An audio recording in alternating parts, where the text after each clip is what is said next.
इस कंप्यूटर के online class में आप सभी का स्वागत है। आज की क्लास हमारी कंप्यूटर मेमोरी की है, जहां पर हम कंप्यूटर मेमोरी को सीखने वाले हैं कि कंप्यूटर की मेमोरी क्या होती है और कंप्यूटर की मेमोरी किस तरीके से काम करती है और उसका क्या आवश्यकता होती है कंप्यूटर में। तो इस क्लास की शुरुआत करते हैं। तो सबसे पहले हम जानना चाहेंगे कंप्यूटर मेमोरी क्या होती है। तो सबसे पहले कंप्यूटर की मेमोरी क्या करती है, डेटा और प्रोग्राम्स को स्टोर रखती है। कहने का मतलब ये है कि कंप्यूटर कोई भी टास्क तभी परफॉर्म कर सकता है जब उसकी मेमोरी में वह इंस्ट्रक्शन पहले से सेव होगा। यदि कोई भी इंस्ट्रक्शन कंप्यूटर की मेमोरी में पहले से सेव नहीं है तो वह उस तरीके के किसी भी टास्क को परफॉर्म नहीं कर सकता है। तो हमें उसके टास्क को परफॉर्म कराने के लिए वहाँ पर इंस्ट्रक्शंस का स्टोर होना जरूरी है। जैसे ब्रेन ऑफ कंप्यूटर आपने जाना होगा कि सीपीयू को कहते हैं। तो सीपीयू उन्हीं चीज़ों को एग्जीक्यूट कर सकता है जो उसके दिमाग में पहले से क्या है, उसके मेमोरी में पहले से क्या है, स्टोर है। जैसे मैं आपसे कहूँ कि आप गुणा तभी कर पाएंगे जब आपको अच्छी तरीके से पहाड़ा याद हो। याद होने का मतलब आपकी मेमोरी में पहाड़ा अगर है तो आप मल्टीप्लिकेशन यानी गुणे की प्रक्रिया को बहुत आसानी से कर सकते हैं। तो हमें इसीलिए बचपन में सबसे पहले पहाड़ा याद कराया जाता है, इसीलिए याद कराया जाता है ताकि हम उस मल्टीप्लिकेशंस को आसानी से कर सकें। तो उसी तरीके कंप्यूटर की मेमोरी में सारे डेटा और प्रोग्राम्स को पहले से स्टोर कर दिया जाता है, जिससे सीपीयू आवश्यकता पड़ने पर उस प्रोग्राम या डेटा को लेकर एग्जीक्यूट कर सके। तो कंप्यूटर की आवश्यकता यही, कंप्यूटर में मेमोरी की आवश्यकता यही होती है। तो अगर हम टाइप्स ऑफ मेमोरी की बात करें तो कंप्यूटर में जो मुख्यतः मेमोरी होती है वह सिर्फ कितने प्रकार की होती हैं, तो दो प्रकार की होती है, जिसमें से नंबर एक कौन सी है, प्राइमरी मेमोरी। नंबर दो कौन सी है, ऑक्सिलरी मेमोरी। अगर हम समझें कि प्राइमरी मेमोरी क्या होती है, तो जैसे क्या होता है कि हम लोग अपनी ज़िंदगी मतलब जीवन में कुछ ऐसी चीज़ों को रखते हैं जिसको हम कहते हैं ये प्राइमरी है, मतलब ये हमारे लिए ज़्यादा ज़रूरी है। और कुछ चीज़ें ऐसी होती हैं जिसको कहते हैं अरे यार ये नहीं मिलेगा तो कोई दिक्कत नहीं, हमारा काम चल जाएगा। जैसे आपका मोबाइल नंबर है, लोग क्या करते हैं दो दो तीन तीन मोबाइल नंबर रखते हैं। जैसे एक नंबर प्राइमरी होता है, कॉमन सेंस पर अगर देखा जाए तो वो नंबर वो कभी भी उस अपने पास से दूर नहीं करते हैं, उसको हमेशा अपने पास रखते हैं ताकि इस पर कोई भी कॉल आए तो मिस ना होने पाए, क्योंकि वो प्राइमरी है, क्योंकि उसकी ज़रूरत ज़्यादा है लोगों को। दूसरा सेकेंडरी नंबर कहते हैं अरे छूट गया तो कोई दिक्कत नहीं, उस पर कॉल आएगी तो कोई इंपॉर्टेंट कॉल नहीं आने वाली है। तो इस तरीके से प्राइमरी सेकेंडरी क्या होता है, इंपॉर्टेंस होती है मेमोरी की, कि प्राइमरी मेमोरी वो मेमोरी होती है जो कंप्यूटर के लिए अति आवश्यक होती है, जिनके बिना शायद कंप्यूटर को ऑन ही नहीं किया जा सकता। उन मेमोरियों को कहते हैं प्राइमरी मेमोरी। और सेकेंडरी मेमोरी वो मेमोरी होती है जिनको सहायक मेमोरियाँ कहते हैं, जिनकी आवश्यकता भी है और आवश्यकता भी नहीं है। तो प्राइमरी मेमोरी में क्या होता है कि इस मेमोरी में अलग अलग तरीके से काम किया जाता है। तो आइए ज़रा देखते हैं एक एक मेमोरी को कि प्राइमरी मेमोरी में क्या क्या चीज़ें आती हैं, सेकेंडरी मेमोरी में क्या क्या चीज़ें आती हैं। तो प्राइमरी मेमोरी की शुरुआत करते हैं यहाँ पर। तो आइए देखते हैं। तो सबसे पहले हम यूनिट्स ऑफ मेमोरी समझते हैं। जैसे हमने प्राइमरी और सेकेंडरी मेमोरी को समझा है, उसके पहले हमें समझना होगा कि यूनिट्स क्या होती हैं, इनकी इकाइयाँ क्या होती हैं। जैसे हर एक चीज़ को नापने और तौलने की इकाइयाँ हैं। जैसे अगर आप कोई भी मार्केट में जैसे सब्जियां लेने जाते हो तो कुछ सब्जियां किलो में मिलती है, जैसे आलू प्याज आपको किलो में मिलता है, उसको 500 ग्राम मतलब किलो के नीचे जो यूनिट आती है ग्राम आती है, तो ग्राम में भी ले सकते हो, किलोग्राम में भी ले सकते हो, क्विंटल में भी ले सकते हो। ये क्या है, उसकी यूनिट है, इकाई है। वैसे कभी भी कोई भी ऑयल लेने जाते हो लीटर मिलीलीटर में लेते हो, तो इस तरीके से आपके तरल पदार्थ लीटर और मिलीलीटर में मापे जाते हैं। उसी तरीके कंप्यूटर की मेमोरी को मापने के लिए भी कुछ यूनिट होती हैं। उनमें से जो सबसे छोटी यूनिट होती है वो क्या होती है, बिट। कंप्यूटर की सबसे छोटी यूनिट के रूप में क्या जाना जाता है, बिट। बिट जब एक बिट होता है वो एक बाइनरी डिजिट के बराबर होता है। बाइनरी डिजिट का मतलब क्या होता है, जीरो और वन, यानी एक जीरो जो होता है वो एक बिट के बराबर होता है या फिर एक वन एक बिट के बराबर होता है। ऐसे ही जब 4 बिट्स मिल जाते हैं तो बन जाता है एक निबल। इसके बाद ऐसे ही जब आपके 8 बिट्स मिलते हैं तो बनता क्या है, एक बाइट। यहाँ पर बहुत कन्फ्यूज़न का क्वेश्चन आता है। जैसे पूछा जाता है 1024 बिट्स बराबर इज इक्वल टू 1 बाइट, ऐसा क्वेश्चन कई बार आ चुका है और यहाँ पर क्वेश्चन दे दिया जाता है कि यह क्या है, ट्रू है या फिर क्या है, फॉल्स है। तो याद रखना ये हमेशा क्या होता है, फॉल्स होता है। क्यों, क्योंकि 8 bit is equal to 1 byte होता है। ये बात जरूर याद रखिएगा कि 8 बिट्स क्या होते हैं, 1 बाइट के बराबर होते हैं। ठीक है। तो यहाँ पर जब 1024 बाइट्स मिलते हैं, क्योंकि ज़्यादातर जो कन्वर्जन आप देख रहे होंगे 1024 में ये भी है, 1024 में 1024 टोटल कन्वर्जन 1024 में चलते हैं। ठीक है। तो लेकिन यहाँ पर क्या होता है कि यहाँ पर क्या होता है कि 8 बिट मिलकर एक बाइट बनता है। ठीक है। तो उसी तरीके से समझिए 1024 बाइट जो मिलते हैं तो वहाँ पर क्या बनता है, एक केबी बनता है। 1024 जब केबी मिलते हैं तो क्या बनता है, एक एमबी बनता है, मेगा बाइट बनता है।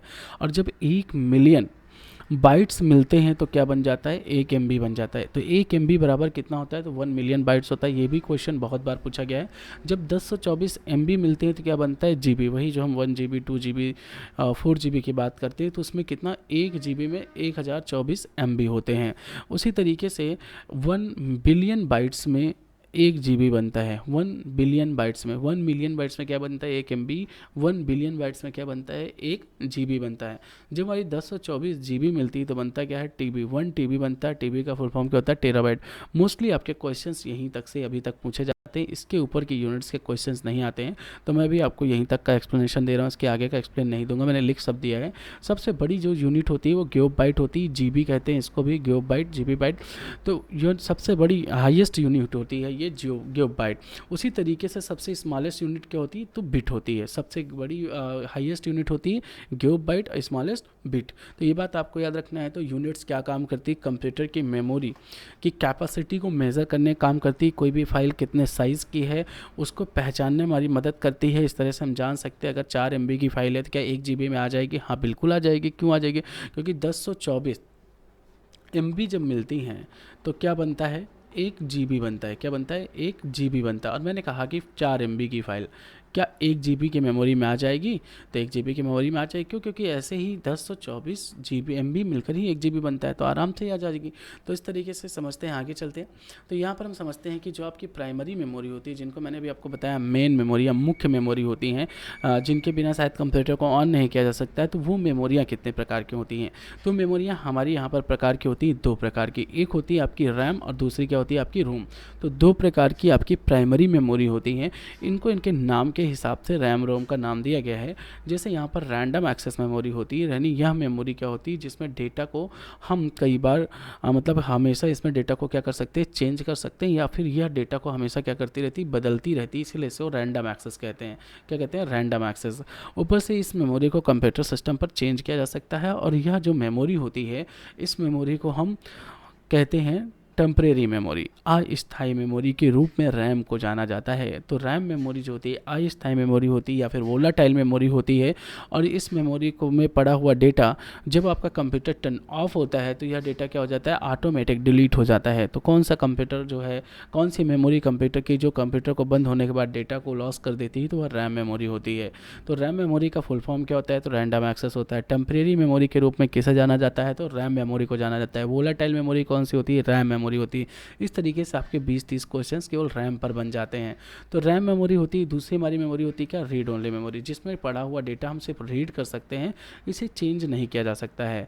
और ना ही ये जो होती है मेमोरी, इसीलिए इसको क्या कहते हैं रीड ओनली कहते हैं। रीड ओनली का मतलब यही होता है जिसे हम सिर्फ यूज़ कर सकते हैं but never can be change, जिसमें किसी भी तरह का कोई भी बदलाव कभी भी नहीं किया जा सकता, उसे कहते हैं रीड ओनली मेमोरी, रोम। तो 2 प्रकार की हमारी प्राइमरी मेमोरी होती हैं या मेन मेमोरी होती है। एक होती है रैंडम एक्सेस मेमोरी, दूसरी क्या होती है रीड ओनली मेमोरी।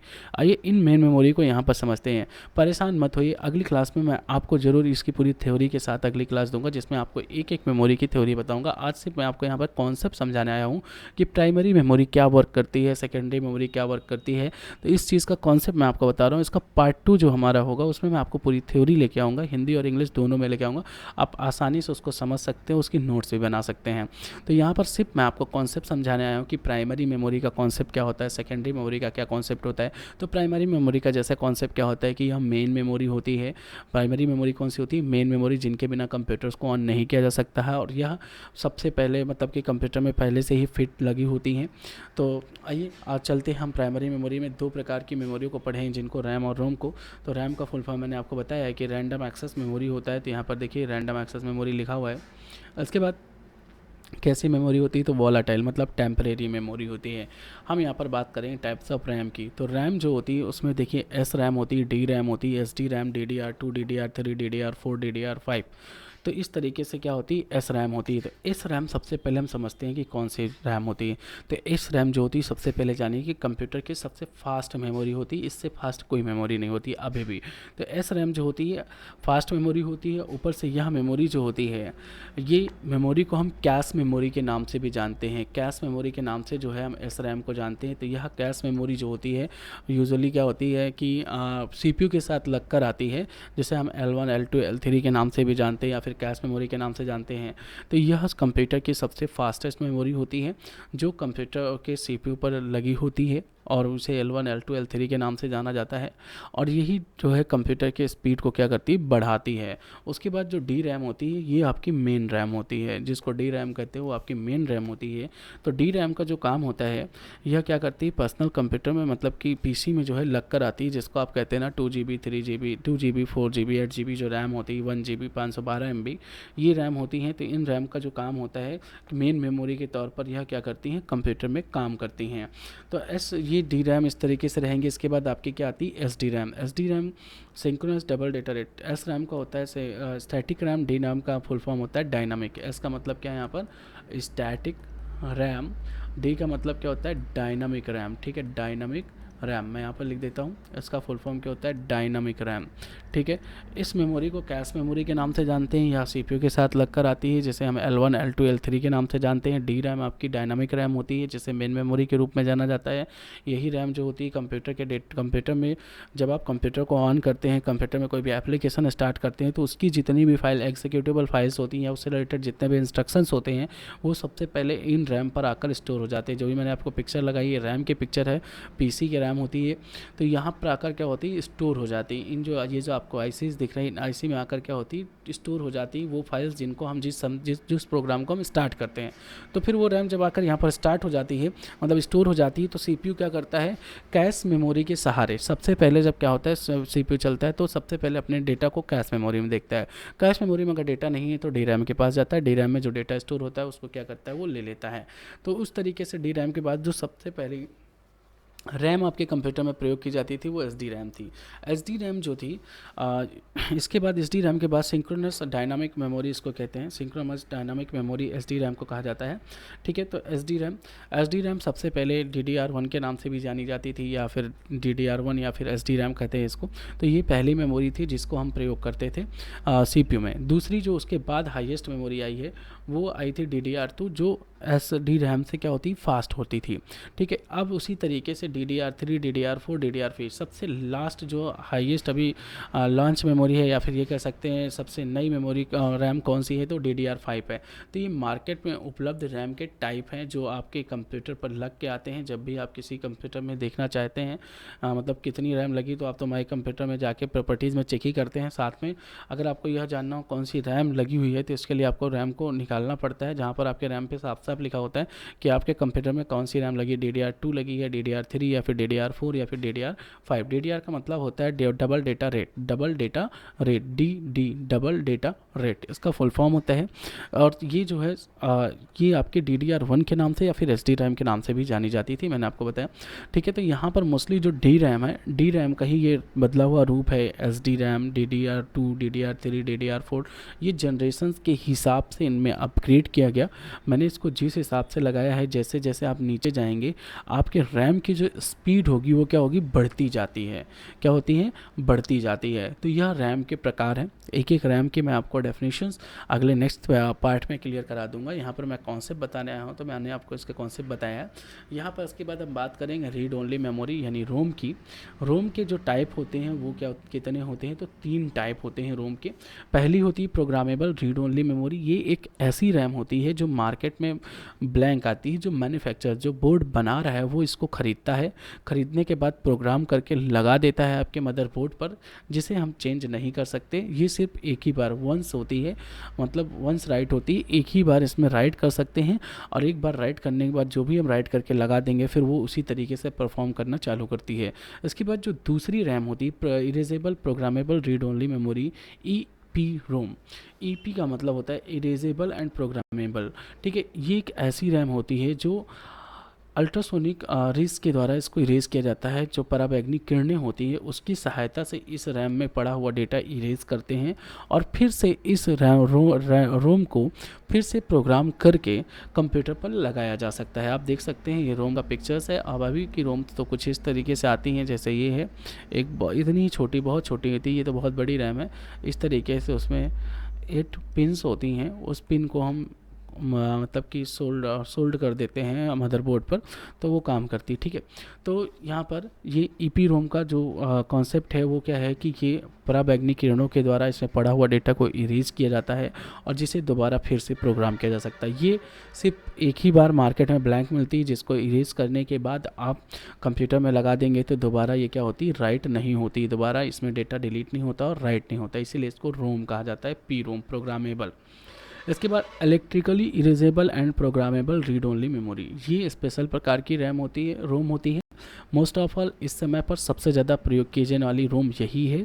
इस रोम का काम ये होता है कि इस रोम में जितना भी डेटा है आप उसे बाय इलेक्ट्रिकली, यानी इसका एक अलग से होल्डर आता है, कहने का मतलब एक अलग सा डिवाइस आती है, कार्ड आता है, जिस पर हम इसमें रोम को लगा के उसको इरेज करके जितनी बार चाहें उतनी बार इरेज करें और प्रोग्राम करके कंप्यूटर पर लगा सकते हैं। तो 3 प्रकार की रैम आती है, इसे इलेक्ट्रिकली इरेज करते हैं, इसे पराबैंगनी किरणों के द्वारा इरेज किया जा सकता है, इसे सिर्फ एक बार ब्लैंक आती है, सिर्फ एक बार इरेज करके प्रोग्राम करके हम लगा देंगे तो ये लग जाएगी। रोम करती क्या है, तो रोम एक परमानेंट होती है, नॉन वोलाटाइल होती है, यहाँ पर गलत लिखा हुआ है, ये नॉन वोलाटाइल मेमोरी होती है। तो नॉन वोलाटाइल मतलब होता है परमानेंट, मानी स्थायी, यहाँ पर जो भी डेटा हम डाल देते हैं वो डेटा क्या होता है, डिलीट नहीं होता है। तो रोम का यूज़ क्या होता है, तो रोम का यूज़ ये होता है जैसे आप कंप्यूटर ऑन करते हैं तो वहाँ पर आपको HP, डेल या फिर लेनोवो जो भी आप कंप्यूटर लिए होते हैं, लैपटॉप लिए होते हैं, उसका नाम लिख के आता है। तो वो नाम कहाँ पड़ा होता है, तो सबसे पहले वो नाम पड़ा होता है रोम पर। दूसरी चीज़, कंप्यूटर को ऑन करने के लिए जितनी भी फाइलों की आवश्यकता होती है वह फाइल इसी रोम पर रखा जाता है। उन फाइल्स को हम बायोस कहते हैं, बेसिक इनपुट आउटपुट सिस्टम। तो बायोस फाइल्स को हम रोम में स्टोर करते हैं ताकि कंप्यूटर को प्रॉपरली ऑन किया जा सकते हैं। तभी हार्ड डिस्क के बिना भी कंप्यूटर को ऑन किया जा सकता है, यानी विदाउट सेकेंडरी मेमोरी। मैंने कहा ना, सेकेंडरी मेमोरी क्या होती है, सहायक मेमोरियाँ होती हैं, आवश्यकता पड़ने पर लगाई जाती, ऐसे नहीं लगाने की आवश्यकता है तो लगाइए, नहीं है तो कोई दिक्कत नहीं है। तो प्राइमरी मेमोरी कंप्यूटर को ऑन कर देती है, बायोस में उसके सॉफ्टवेयर यानी रोम में क्या होते हैं, उसके सॉफ्टवेयर उसकी फाइल पड़ी होती है जिससे कंप्यूटर को ऑन किया जा सकता है। तो प्राइमरी मेमोरी में हमारी 2 मेमोरियाँ आती हैं, एक कौन सी है, रैम है जिसको वोलाटाइल यानी टेम्परेरी मेमोरी कहते हैं, दूसरी क्या होती है, रोम जिसको हम परमानेंट या नॉन वोलाटाइल मेमोरी कहते हैं। तो 2 तरह की मेमोरियाँ हमारी इसमें आती हैं। ये 2 मेमोरियाँ इसके लिए प्राइमरी मेमोरी का काम करती हैं, जिनके बिना कंप्यूटर को ऑन नहीं किया जा सकता है। तो यह काम होता है आपके कंप्यूटर के मेमोरी का। और कंप्यूटर के मेमोरी का जो कॉन्सेप्ट था मैंने आपको क्लियर किया है। इसके बाद हम एक एक मेमोरी को लेकर अभी और अच्छे से पढ़ेंगे, उसकी डेफिनेशंस को समझेंगे, उसकी थ्योरी को समझेंगे, और मैं कोशिश करूँगा कि आपको उसके पिक्चर्स के थ्रू एक एक चीज़ों को समझा पाऊँ। Thank you. आज की क्लास यहीं तक।